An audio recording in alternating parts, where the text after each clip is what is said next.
Assalamualaikum warahmatullahi wabarakatuh. Perkenalkan, nama saya Ferry Abadi. Di sini saya akan menjelaskan macam-macam penyakit tanaman kelapa sawit.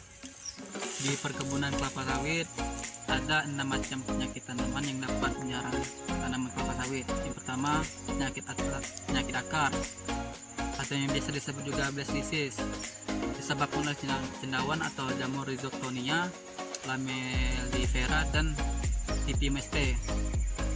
Biasanya cendawan ini menyerang sistem perakaran kelapa sawit yang berada di dalam tanah dan menyebabkan akar tanaman membusuk. Yang kedua, penyakit busuk pangkal batang atau biasa disebut juga penyakit basal stem rot atau Ganoderma, merupakan penyakit tanaman yang disebabkan oleh jamur dan menyerang pangkal tanaman kelapa sawit.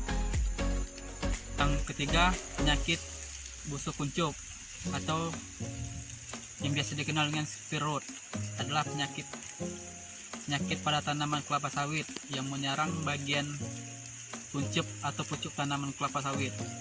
Penyakit ini menyebabkan tanaman menjadi tidak normal atau kerdil.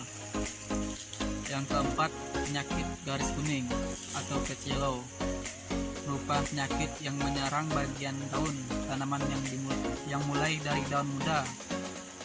Penyakit ini disebut juga sebagai penyakit fusarium karena disebabkan oleh jamur Fusarium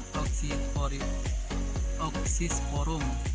Selanjutnya, penyakit yang dapat menyerang tanaman kelapa sawit adalah penyakit antraknosa yang menyerang pada tanaman kelapa sawit. Bagian tanaman yang diserang adalah daun dan tulang daun.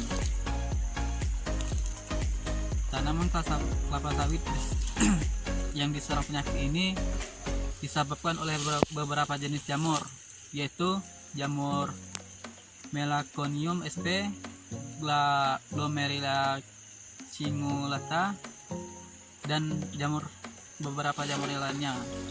Yang terakhir, penyakit yang dapat menyerang tanaman kelapa sawit adalah penyakit tajuk atau crown disease. Penyakit pada tanaman kelapa sawit yang diserangnya dapat disebabkan oleh gen keturunan tanaman induk kelapa sawit. Penyakit ini merupakan penyakit yang berbahaya dan perlu penanganan yang serius. Jika tidak, sudah dapat dipastikan tanaman kelapa sawit yang berasal dari induk berpenyakit produktivitasnya sangat rendah karena tanaman tidak dapat membentuk dan bertumbuh dengan normal. Sekian materi yang dapat saya sampaikan, yang saya bahas tentang penyakit tanaman kelapa sawit. Sekian, terima kasih. Assalamualaikum warahmatullahi wabarakatuh.